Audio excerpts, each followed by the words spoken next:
ஹல்லேலூயா. சத்தமா சொல்லுங்க ஹல்லேலூயா. கர்த்தர் பெரியவர். இந்த காலை வேளையில் கூடி வந்திருக்கிற ஒவ்வொருவரையும் கர்த்தர் ஆசீர்வதிப்பாராக. சேர்த்து ஒரு பாடலை பாடி கர்த்தர் நாமத்தை மகிமைப்படுத்துவோம். ஆண்டவர் படைத்த வெற்றியினால் இது இன்றாக மகிழ்வோம், அக்களிப்போம், அல்லேலூயா பாடுவோம். சேர்ந்து கரங்களை தட்டி பாடி கர்த்தர் நாமத்தை உயர்த்துவோம். கர்த்தர்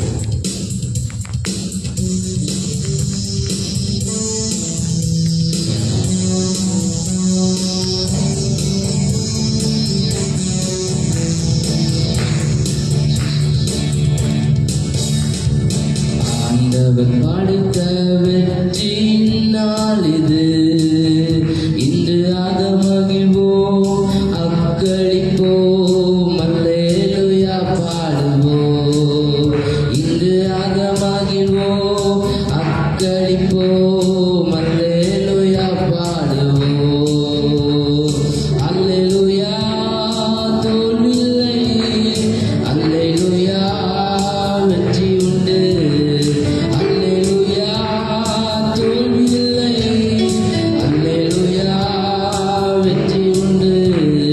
ஆண்டவன் படைத்த வெற்றி நாள் இது இன்று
வல்லவராயிருக்கிறார். எத்தனை பேர் விசுவாசிக்கிறீங்க? அவர் நம்மோடு இருந்தால் எந்த தோல்வியும் நம்மளுக்கு நேரிடாது. கர்த்தர் பெரியவர். அல்லேலூயா. சேர்ந்து ஒரு பாடல் கூட பாடி கர்த்தரின் நாமத்தை உயர்த்துவோம். கர்த்தர் பெரியவர். நீர் என்னோடு இருக்கும்போது என்னால் வெற்றியே, தோல்வி இல்லை, நான் தோற்று போவதில்லை. கரங்களை தட்டி விசுவாசத்தோடு இந்த பாடலை பாடி கர்த்தர் நாமத்தை மகிமைப்படுத்துவோம். அப்படியே ஆராதிப்போம். கர்த்தர் பெரியவர். அல்லேலூயா.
இந்த காலை வேளையிலே உடைய கிருபை பொழிந்தருவீராக, இந்த கிருபை எங்களுக்கு தருவீராக.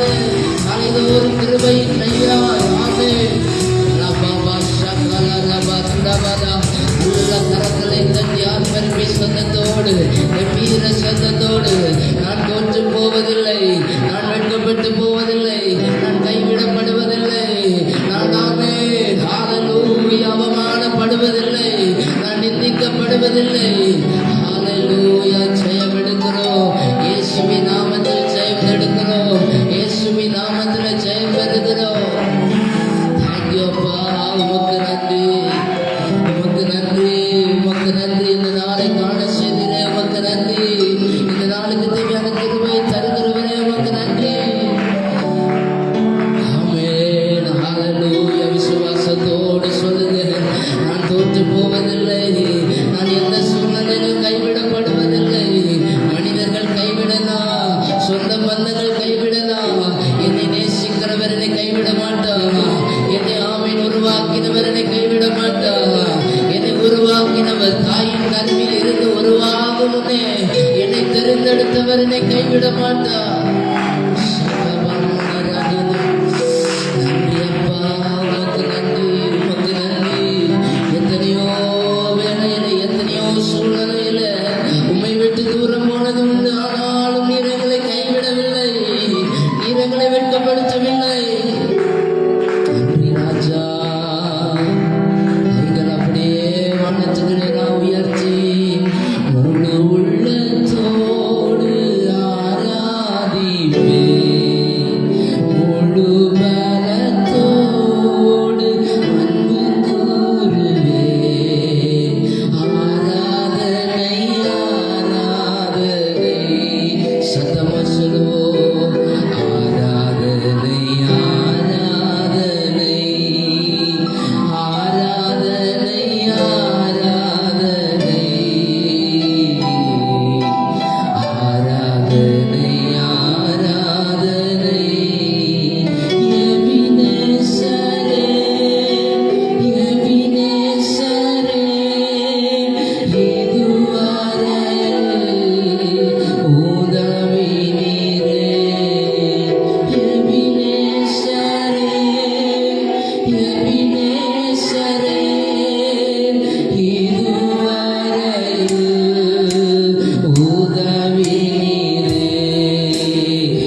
செய்திருக்கிறார்.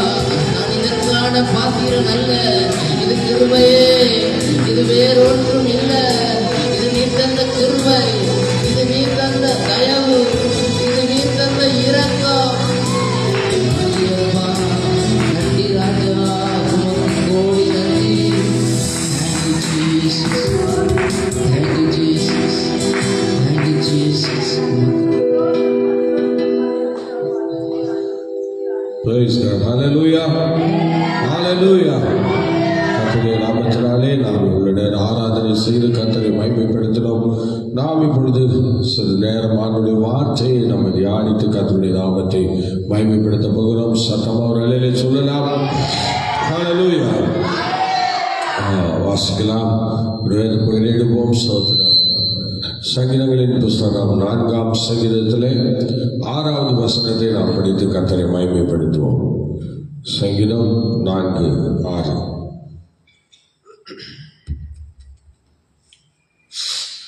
எங்களுக்கு நன்மையை காண்பிப்பவன் யார் என்று சொல்லுகிறவர்கள் அநேகர். எங்களுக்கு நன்மையை காண்பிப்பவன் யார் என்று சொல்கிறவர்கள் அநேகர். கர்த்தாவே, கர்த்தாவே, உம்முடைய முகத்தின் ஒளியை, உம்முடைய முகத்தின் ஒளியை எங்கள் மேல் பிரகாசிக்க பண்ணும். எங்கள் மேல் பிரகாசிக்க பண்ணும். அல்லேலூயா. ஸ்தோத்திரம். பாருங்கள், இந்த வசனத்திலே சங்கீதக்காரன் சொல்லும்போது அவர் எப்படி சொல்கிறார் பாருங்கள். நன்மையை காண்பிப்பவன் யார்? எங்களுக்கு நன்மையை காண்பிப்பவன் யார்? எங்களுக்கு நன்மையை காண்பிப்பவன் யார்? ஸ்தோத்திரம். ஒரு கேள்வி கேட்கிற மாதிரி இருக்கு. ஸ்தோத்திரம். எங்களுக்கு நன்மையை காண்பிப்பவன் யார் என்று சொல்லி கேட்கிறார். இந்த ஸ்தோத்திரம் தாவீதால் எழுதப்பட்ட ஒரு சங்கீதம் தான் இந்த சங்கீதம். இந்த சங்கீதத்திலே ஸ்தோத்திரம், இந்த சங்கீதத்தினுடைய பின்னணியை நம்ம பார்க்கும்போது ஸ்தோத்திரம் 2 சாமுவேலின் புஸ்தகம் 13ஆம் அதிகாரம் 14வது வசனத்திலே இதனுடைய பின்னணியை நம்ம பார்க்க முடியும். படிக்க பார்க்கலாம். அவள் சொல்லை கேட்க மாட்டேன் என்று அவளை பலவந்தமாய் பிடித்து அவளோட சயனித்து அவளை கற்பழித்தான். இது அம்னோன் என்று சொல்லுகிற ஸ்தோத்திரம் தாவீதின் மகன். அவன் அப்சலோமுடைய சகோதரிக்கு விரோதமாக எழுப்பப்பட்ட அந்த நாட்களிலே எழுதப்பட்ட ஒரு சங்கீதம் தான் இந்த சங்கீதம். ஸ்தோத்திரம்.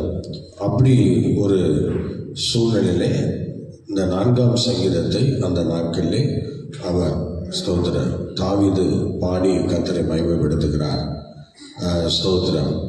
அப்படிப்பட்ட ஒரு சூழ்நிலையில் எழுதப்பட்ட இந்த சங்கீதம் தான். இதிலே இவ்விதமாக சொல்லுகிறார். எங்களுக்கு நன்மையை காண்பிப்பவன் யார்? ஸ்தோத்திரம்.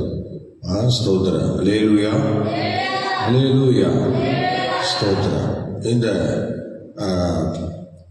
சங்கீதம் ஒரு ஸ்தோத்திரம் 3-7 வசனங்கள் வரை ஸ்தோத்திரம் காலையிலே பாடப்பட்ட ஒரு சங்கீதம் மாதிரி இருக்கும். வாசிக்க பார்க்கலாம். 3-7 வரைக்கும் வாசிங்க. பக்தியுள்ளவனை கர்த்தர் தமக்காக தெரிந்து கொண்டார் என்று அறியுங்கள். நான் கர்த்தரை நோக்கி கூப்பிடுங்கள், அவர் கேட்பார். நீங்கள் கோபம் கொண்டாலும் பாவம் செய்யாதீர்கள். உங்கள் படுக்கையிலே உங்கள் யுகத்தில் பேசிக்கொண்டு அமர்ந்தீர்கள். நீதியின் பலிகளை செலுத்தி கர்த்தர் மேல் நம்பிக்கையாயிருங்கள். எங்களுக்கு நன்மை காண்பிப்பவன் யார் என்று சொல்லுகிறவர்கள் அநேகர். கர்த்தாவே,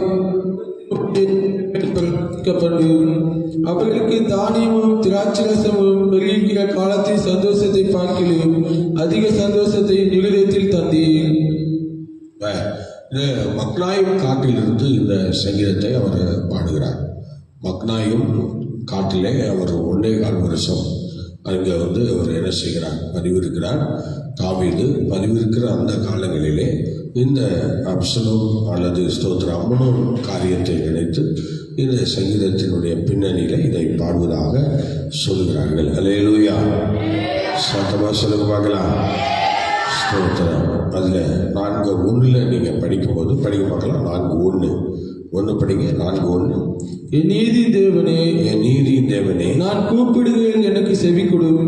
நீதி தேவனே, என்பதற்கு நல்ல கவனிங்க, நீதியின் தேவனே என்பதற்கு யாவே ஸ்தோத்திரம், யாவே ஸ்தோத்திரம் என்று சொல்லப்பட்டிருக்கிறது. அடுத்தது இன்னொரு வார்த்தையும் பயன்படுத்தப்படுகிறது, யாவே சீக்கனோ என்று சொல்லி. அப்போ எபிரேய சொல், இது எபிரேய சொல் ஸ்தோத்திரம். அப்படி அவ்விதமாக இந்த வார்த்தையை பயன்படுத்துகிறார்கள். நீங்கள் 4ஆம் சங்கீதத்தில் 2ஆம் வசனத்தை நீங்கள் படிக்கும்போது, மனுபுத்திரரே, எதுவரைக்கும் என் மகிமையை அவமானப்படுத்தி வீணானதை விரும்பி பொய்யை நாடுவீர்கள் என்று சொல்லி. அப்ப சங்கீதக்காரன் மக்களாயும் காட்டுக்குள்ளே இருக்கும்போது இந்த சங்கீதத்தை அமிதமாக பாடி தேவனை மகிமைப்படுத்துகிறார். இப்படிங்க 3ஆம் வசனம் படிங்க. பக்தி உள்ளவனை கர்த்தர் தமக்காக தெரிந்து கொண்டார் என்று அறியுங்கள். பக்தி உள்ளவனை கர்த்தர் தமக்காக தெரிந்து கொண்டார் என்று அறியுங்கள். நான் கர்த்தரை நோக்கி கூப்பிடுகையில் அவர் கேட்பார். நான் கர்த்தரை நோக்கி கூப்பிடுகையில் அவர் கேட்பார். பக்தி உள்ளவன் எவனும் சோதரன். ஒரு தேவ பக்தி உள்ளவன் யாராக இருந்தாலும் நோக்கி கூப்பிடுகிற நேரத்தில் தேவன் அவருடைய வார்த்தைகளை கேட்கக்கூடியவராக இருக்கிறார். ஏன்னா அநேகம் சொல்கிறாங்க, என் ஜெபமே கேட்கப்படலைங்க, இத்தனை வருஷமாக நான் ஜெபிக்கிறேன், ஒரு பதில் கூட எனக்கு வர மாட்டேங்குது என்று சொல்வார்கள். நிறைய பேருக்கு அப்படிதான், பதில் வரதே இல்லை.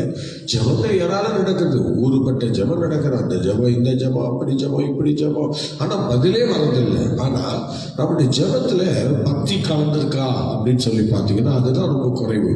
பக்தி இல்லாத சந்ததியில் நம்ம இருக்கிறோம், பக்தி இல்லாத இடத்துல நம்ம இருக்கிறோம், ஒரு தேவ பக்தி இல்லாத ஒரு சூழ்நிலையில் இருக்கிறோம்.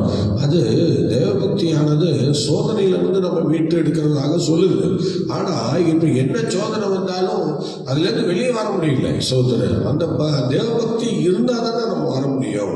அதனால தேவ பக்தி இப்ப அது இன்னொருத்தர் சொல்லும் போது ரொம்ப தெளிவா சொன்னாரு, தேவ பக்தியின் வேஷத்தை தரித்து அதன் பலனை என்ன செய்யறாங்களா, மறுதளிக்கிறாங்களா. அப்படின்னா நான் கடவுளுக்குள்ள நம்ம ஊழியக்காரன், நம்ம விசுவாசி, நல்ல பரிசுத்தவான் என்று சொல்லுகிறதோட நம்ம சரி.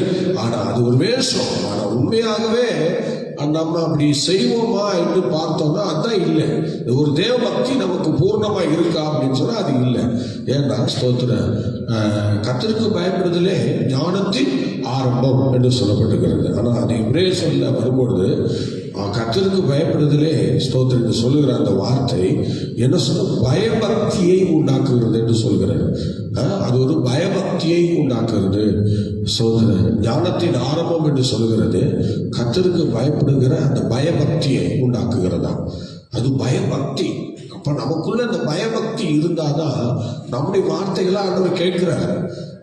ஏதோ பேருக்கு ஒரு வார்த்தையை சொல்லிட்டு போறக்கூடாது. சில பேர் சொல்லுவாங்க, அப்படி காலப்போக்கில் அப்படி பேசி போகிற போக்கில் அப்படி பேசி போகிற மாதிரி ஸ்தோத்திரம் ஏதாவது 2 வார்த்தை சொல்லிட்டு போயிடுவாங்க. ஆனால் ஸ்தோத்திரம் அது அப்படியே காத்தோடு போயிடும். ஆனால் உண்மையாகவே தேவபக்தி உள்ளவங்க சொன்னால் அந்த வார்த்தை நடக்கும், அந்த வார்த்தைக்கு பயன் இருக்கும். அல்லேலூயா. அவங்க உண்மையிலே நல்லா சொல்லுவாங்க. சரி, அதில் தான் 4ஆம் வசனம் படித்தோம். படிங்க 4ஆவது வசனம். நீங்கள் கோபம் கொண்டாலும் பாவம் செய்யாதீங்கள், உங்கள் படுக்கையிலே உங்கள் இருதயத்தில் பேசிக்கொண்டு அமர்ந்தீங்கள், நீதியின் பலிகளை செலுத்தி கர்த்தர் மேல் நம்பிக்கையாயிருங்கள். சோதரம் பார்த்தீங்களா, நீதியின் பலிகளை செலுத்தி அவர் மேல் நம்பிக்கையாரு. கோபம் கொண்டாலும் பாவம் செய்ய வேண்டாம் என்று சொல்லுகிறார். சோதரம் அது நமக்கு ரொம்ப அவசியமாக இருக்கு. படிக்க மாட்டலாம். மார்க்கு சுவிசேஷம் 3:5 படிங்க. ஸ்தோத்திரம். மார்க்கு சுவிசேஷம் 3ஆம் அதிகாரம் 5வது வசனம் படிக்க பார்க்கலாம். கோபம் கொண்டாலும் நீங்கள் பாவம் செய்யக்கூடாது என்று சொல்லப்பட்டிருக்கிறது. அவர்களுடைய இருதய கடினத்தின் நிமித்தம், அவருடைய கடினத்தின் நிமித்தமாக அவர் விசனப்பட்டு கோபத்துடனே சிற்றில் விழுந்தவர்களை பார்த்து அந்த மனுஷனை நோக்கி உன் கையை நீட்டு என்றார். அவன் நீட்டினான், அவன் கை மறுக்கையை போல சுஸ்தமாயிற்று. உடனே பரிசேயர் புறப்பட்டு போய் அவரை கொலை செய்யும்படி அவருக்கு விரோதமாய் ஏரோதியரோடு கூட ஆலோசனை பண்ணினார்கள். சோதரர் பார்த்தீங்களா, கோபத்தோடு அற்புதம் செய்கிறாங்க. எப்படி ஸ்தோத்திர, இது நம்ம கேட்டிருக்கிறோமா? கோபத்தோடு அற்புதம். சோத்திர அல்லேலூயா. சோதரன் நம்ம கோவப்படுறதுலாம் ரைட்டு தான். ஆனா கோவப்பட்டாலும் இங்க வேலை நடக்கணும், கர்த்தருடைய வேலை நடக்கணும், கர்த்தருடைய காரியம் நடக்கணுங்க. கோவப்பட்டாலும் நடக்குதா? யோசிச்சு பாருங்களேன். கோவப்பட்டாலும் என்ன செய்யக்கூடாது? பாவம் செய்யக்கூடாது. ஆனா என்ன செய்யணும்? அற்புதம் நடக்கணும். நீ கோவப்படுறதுல ஓகே. ஆனால் இங்கே இயேசு சுவாமி கோவப்படுறாரு. பட்ட பிறகு அங்க என்ன நடக்குது பாருங்க. கையை நீட்டுறா மறுக்கையை போல மாறுது. இன்னைக்கு நம்ம கோபம் என்ன செய்யுது? ஆனா பைபிள்ல இன்னொரு வசனம் பார்த்தீங்களா? மனுஷனுடைய கோபம் தேவனுடைய நீதியை நடப்பிக்க மாட்டாங்க. எதுக்கு எடுத்தாலும் கோபப்படுறது ஓகே பண்ணு, ஆனா கோபப்பட்டாலும் பாவம் செய்யக்கூடாது. ஆனா அற்புதம் நடக்கணும், அற்புதம் நடக்கணும். அவர் ஏன்னா அந்த வசனத்தை திருப்படிச்சு பாருங்களேன். படிங்கப்பா, இன்னொரு முறை படிங்க. அவர்களுடைய இருதய கடினத்தின் நிமித்தமாக அவர் விசனப்பட்டு கோபத்துடனே சுற்றிலும் இருந்தவர்களை பார்த்தார். அந்த மனுஷனை நோக்கி கையை நீட்டு என்றார். கையை நீட்டுறான். அவன் நீட்டினான். உடனே அவன் நீட்டுறான். அவன் கை மறுக்கையை போல அவன் கை சுஸ்தமானது. இப்ப நம்முடைய கோபம் எங்க இருக்கு? கோபம் கண்டாலும் பாவம் செய்யக்கூடாது. ஆனா இங்க இவரு கோபப்படுறாரு. கோபப்பட்டு சுத்தி உள்ளவங்கெல்லாம் பார்க்கிறாரு, கை நீட்ட சொல்றாரு. நம்ம கோபப்பட்டா என்ன நடக்குது? அடிக்கடி நடக்குது, கெட்ட வார்த்தை நடக்குது, முகமுறிவு, மனமுறிவு, நிறைய பிரச்சனை வருது. 1000 சோதனை, பல நாள் பேசுறது இல்லை, உடனே சாப்பிடுறது இல்லை, என்ன பண்றோம்? இதான் கோபம். மனுஷனுடைய கோபம் தேவனுடைய நீதியை நடப்பிக்க மாட்டாது. அல்லேலூயா, அல்லேலூயா. நீங்க நிறைய பேர் கோபப்படுறோம், கோபப்பட்டு பாவத்தை தான் சம்பாதிக்கிறோம். ஆனா இங்கே இயேசுநாதர் கோபப்படுகிறார். கோபப்பட்டு எல்லா ஜனங்களையும் பார்க்கிறாரு. பார்த்துட்டு கையை நீட்ட சொல்லாரு. ஒரு அற்புதம் நடக்குது. கோபம் கொண்டாலும் பாவம் செய்யக்கூடாது. அல்லேலூயா, அல்லேலூயா. இதுதான் ஆண்டவர் நமக்கு ஸ்தோத்திரம். சில நேரத்தில் நம்ம சொல்லும் போது நம்ம கேட்கறது கஷ்டமா இருக்கும். ஆனா உண்மையா அதை கேட்டோம்னு வச்சுங்களேன், அது நமக்கு ரொம்ப பிளஸ்ஸிங்கா இருக்கும். சார் இப்ப நம்ம கடந்து வருவோம். 6 வசனமுடைய நீங்கள் கோபம் கொண்டாலும் பாவம் செய்யாதீர்கள். உங்கள் படுக்கையிலே உங்கள் இருதயத்தில் பேசிக்கொண்டு அமர்ந்தீர்கள். நீதி பலிகளை செலுத்தி கர்த்தருமே நம்பிக்கையாயிருங்கள். எங்களுக்கு நன்மை காண்பிப்பவன் யார் என்று சொல்லுகிறவர்கள் அநேகர். எங்களுக்கு நன்மை காண்பிப்பவன் யார் என்று சொல்லுகிறவர்கள் அநேகராக இருக்கிறார்கள். ஸ்தோத்திரம். பார்த்தீங்களா? எங்களுக்கு நன்மையை காண்பிப்பவன் யார்? ஸ்தோத்திரம். சில பேருக்கு கோபம் வரணும் தான் இருக்கு. எனக்கு நன்மை ஒன்றும் வரலைங்க. ஸ்தோத்திர. நன்மை என்று சொல்லுகிறது கர்த்தருடைய பிள்ளைங்க, இந்த பூமிக்குரியது அல்ல, அது கர்த்தருடைய சமூகத்திலிருந்து வரக்கூடியது. நல்லா கவனிக்கணும். நம்ம நினைக்கிற மாதிரி ஸ்தோத்திர நன்மையானதை கண்டுபிடிக்கிறதுன்றது ரொம்ப கஷ்டம். ஆனா நன்மை என்று சொல்லுகிறது எதை சொல்றாரு ஆண்டவர்? சொல்லுவாங்களா? பைபிள்ல பல நன்மையை சொல்லியிருக்கு. ஸ்தோத்திர. ஆண்டவர் சொல்லுகிற நன்மை எந்த நன்மை? நீங்க படிங்க, நீதிமொழிகள் 11ஆம் அதிகாரம் 22வது வசனம் படிப்பாங்கள.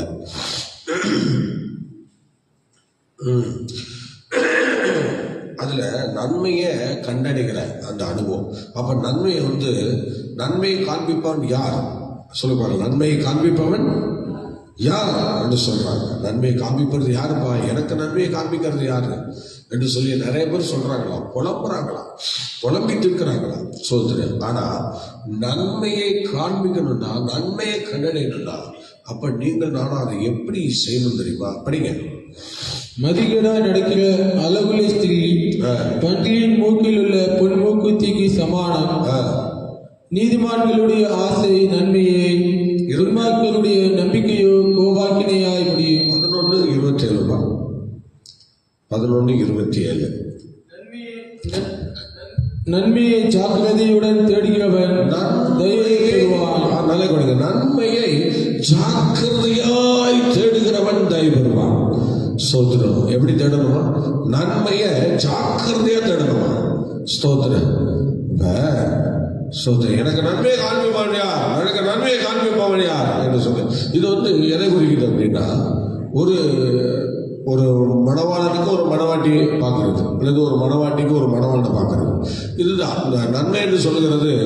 இந்த பூமியில நமக்கு பல நன்மைகள் இருந்தாலும் வேதம் நமக்கு தெளிவாக சொல்லுகிற நன்மையை இங்கே அருமையா சொல்றாரு பாருங்க. எப்படி சொல்றாரு பாருங்க. ஸ்தோத்திர வாசி பாடலாம். நன்மையை ஜாக்கிரதையுடன் தேடுகிறவன் தயையை பெறுவான், தீமையை தேடுகிறவனுக்கோ தீமையே வரும். ஓகே தயவு பெறுவான். நன்மை ஜாக்கிரதையுடன் தேடுவேன். ஸ்தோத்திரம். ஆமா, நன்மை எப்படி தேடணுமா? ஜாக்கிரதையோடு. அல்லேலூயா. ரொம்ப ஜாக்கிரதையா அந்த நன்மையை தேடணும். சொல்லுங்க, எப்படி தேடணும்?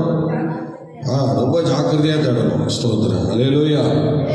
ரொம்ப ஜாக்கிரதையா தேடணும். ஆனால் நீதிமொழிகளில் என்ன சொல்றாரு பார்த்தீங்களா? நன்மையை கண்டடைகிறவன், சொல்லுங்க, நன்மையை கண்டடைகிறவன் யாரை கண்டடைகிறானா? மனைவியை கண்டடைகிறவன் நன்மையானதை கண்டடைகிறான். அல்லேலூயா, அல்லேலூயா. ஸ்தோத்திரம். பாருங்கள், மனைவியை கண்டடைகிறவன் நன்மையானதை கண்டடைகிறான். ஸ்தோத்திரம். அப்ப இந்த நன்மையை தான் ரொம்ப ஜாக்கிரதையா தேடணும்னு சொல்றேன். சொல்லுங்க, எப்படி தேடணும்? எப்படி தேடணும்? ரொம்ப ரொம்ப ஜாக்கிரதையா தேடணும். ஸ்தோத்திரம். மனைவியை கண்டடைகிறவன் நன்மையானதை கண்டடைகிறான். ஸ்தோத்திரம். பார்க்கிறவன் நல்லா யோசிச்சு பாருங்க. அப்போ மனைவி இந்த பூமியில ஒவ்வொரு புருஷனுக்கும் நன்மை என்று பெயர் பெறுகிறார். அப்போ அந்த நன்மையை தேடும்போது ரொம்ப ஜாக்கிரதையா தேடணுமா? எப்படி தேடணும்? ரொம்ப ஜாக்கிரதையாக தேடணும். இன்னைக்கு அநேக ரெண்டு பிள்ளைகள் தேடுகிற இதெல்லாம் நம்ம தெரிஞ்சிருக்கிறோம். ஆனால் கர்த்தருடைய பிள்ளைகள் வசனம் என்ன சொல்லுதுன்னா, மனைவியை கண்டடைகிறான், நன்மையானதை கண்டடைகிறான்.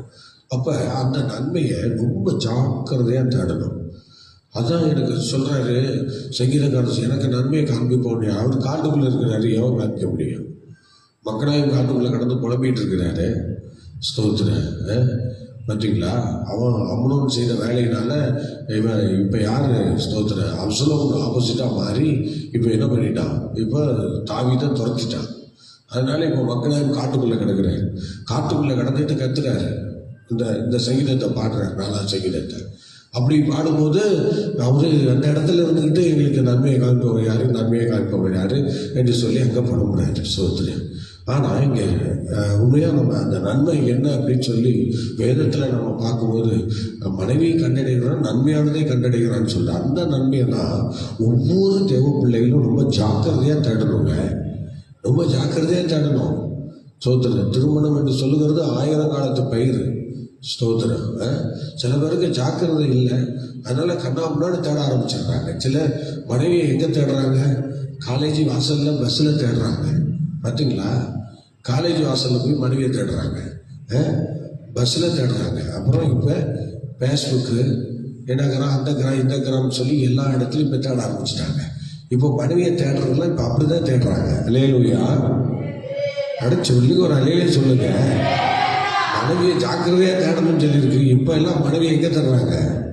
எப்படியெல்லாம் தேடுறாங்க பாருங்க. எங்கெங்கோ தேடுறாங்க. ஆனால் இதுதான் ஜாக்கிரதையா? மனைவியை தேடுகிற விதம் இதானா? அல்லேலூயா. ஒருத்தர் மனைவியை கண்டடைகிறவன் நன்மையானதை கண்டடைகிறான்னு சொல்றேன். அந்த நன்மையை ரொம்ப ஜாக்கிரதையாக தேடணுன்றார். சோதனை. நீ ஜாக்கிரதையாக தேடினா நன்மை உனக்கு கிடைக்கும். பார்த்தீங்களா, நன்மை நமக்கு கிடைக்கும்.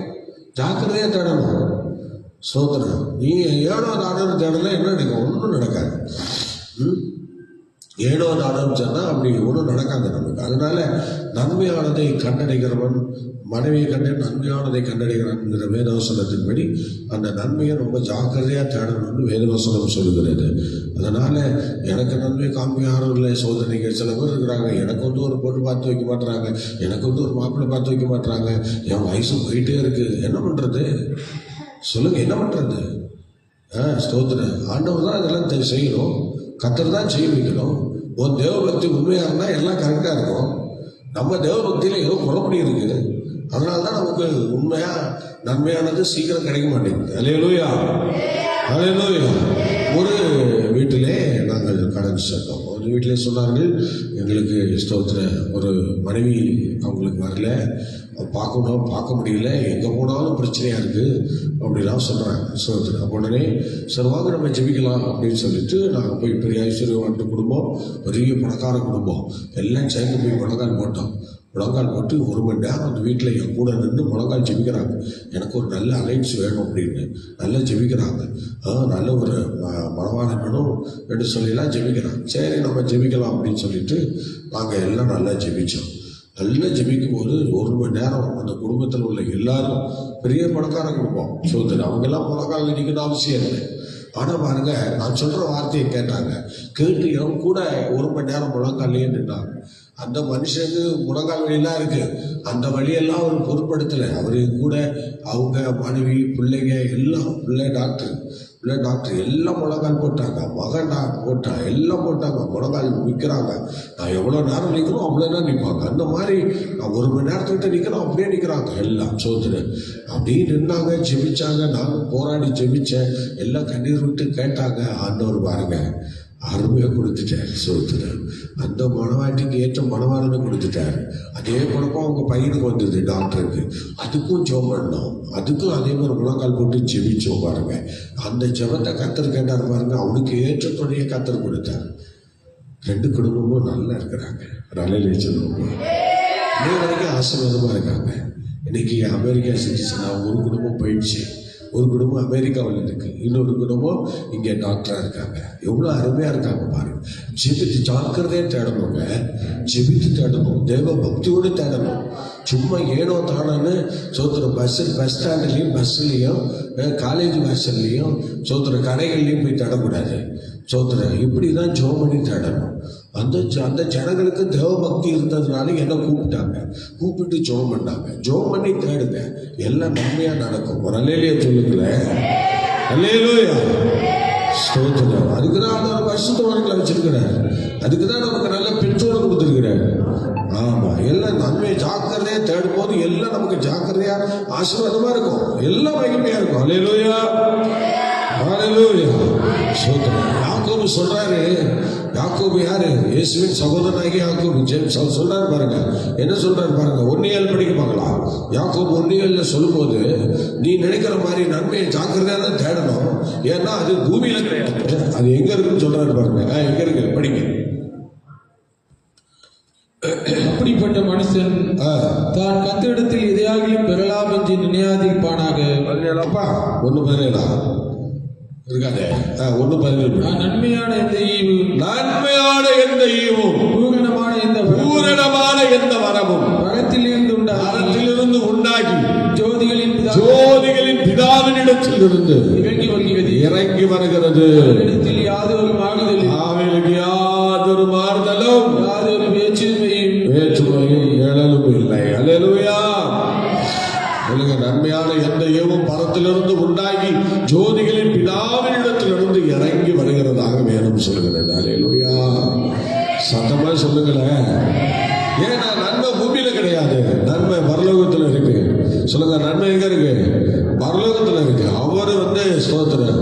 ஆமா, அவர் தான் நமக்கு அதை தரணும். ஸ்தோத்திரம், கடவுள் தான் தரணும். நீங்க நினைக்கிற மாதிரி மனைவியும் அல்லது குழந்தையோ இதெல்லாம் நம்மால் உண்டாக்கப்பட்டது இல்லை.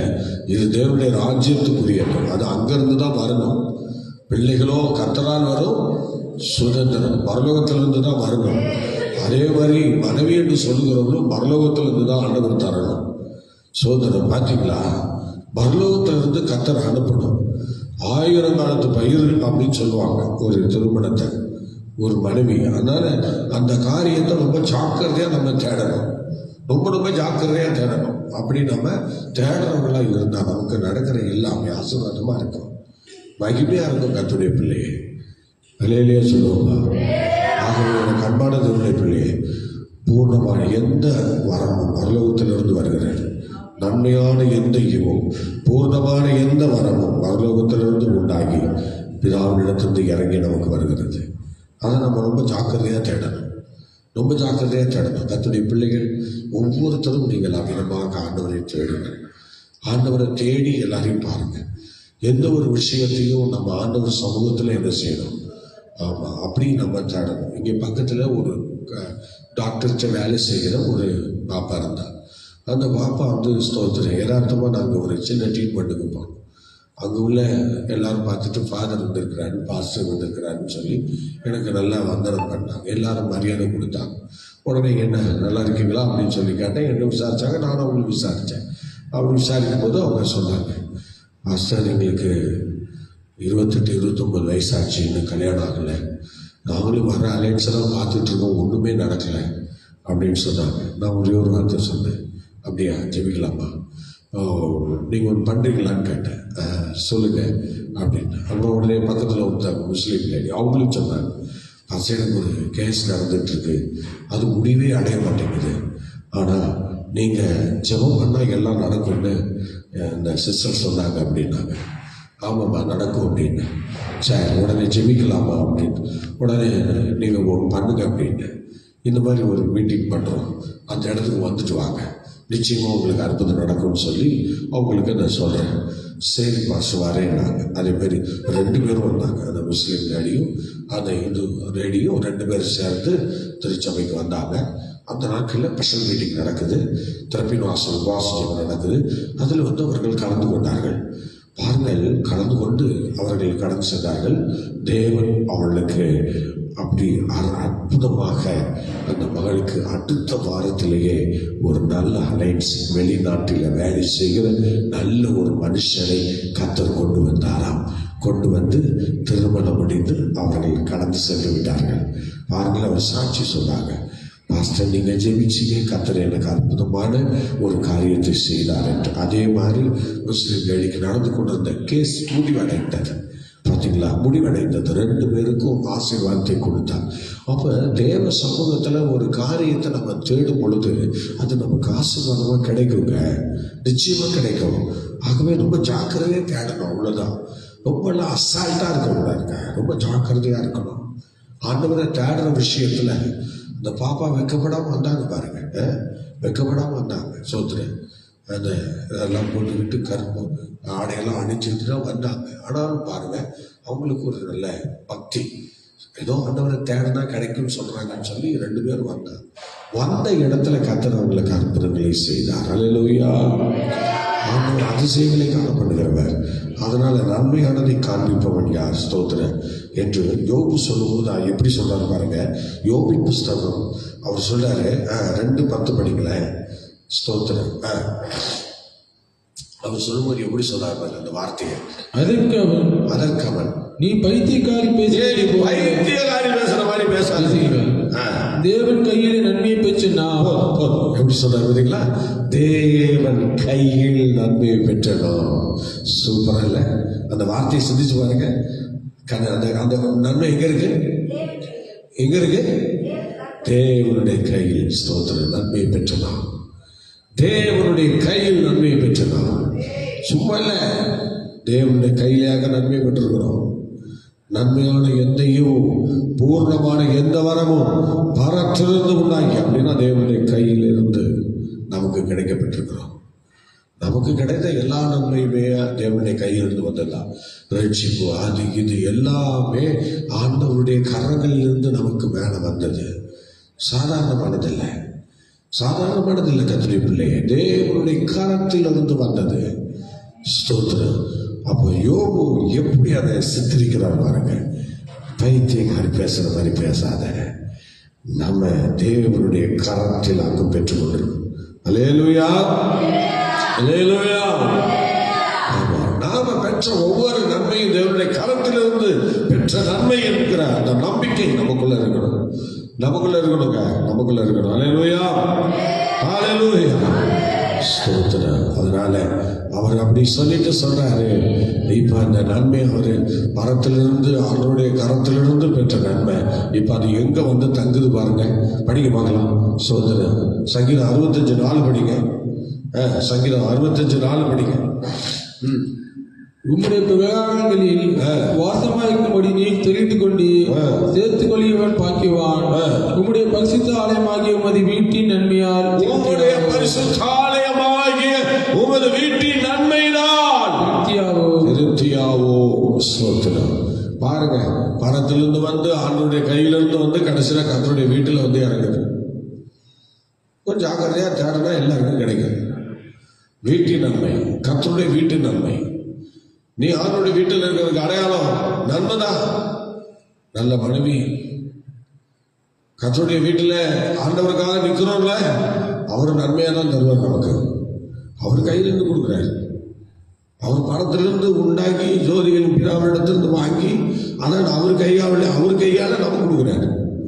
சோதனை அது எங்கே கொடுக்குறாரு? ஆலயத்தின் நன்மை தான். ஆலயத்தின் வாயிலாக, ஆண்டவர் ஆராதிக்கிறதின் வாயிலாக, கர்த்தரை தேடுகிறதின் வாயிலாக தேவன் நமக்கு இதை கொடுக்கிறார்.